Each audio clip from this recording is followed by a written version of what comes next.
ज्योति जाके देवा घर गे कीरा बनल रहतो हमनी ऊपर गे।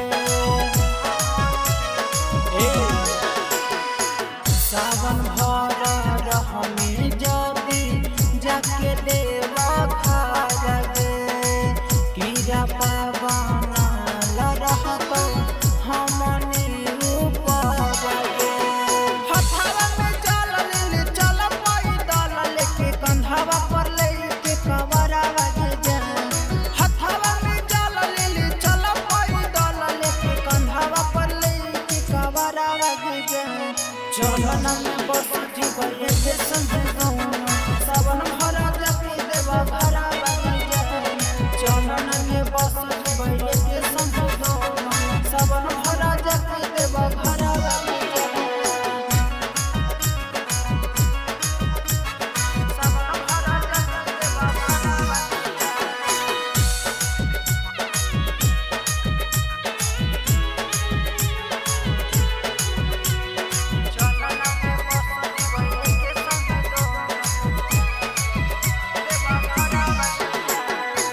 बाबा के नगरिया में हपई बड़ी दम गे हमनी के रिश्ता रहतो जन्म जन्म गे।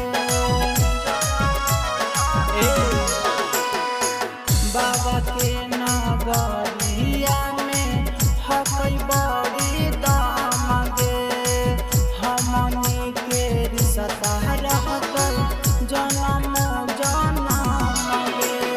सोनुआ पीरी सवार के सावत ले चल चलई ले जई तौ करावा गे। सोनुआ पीरी सवार के सावत ले चल चलई ले जई तौ करावा गे। चलन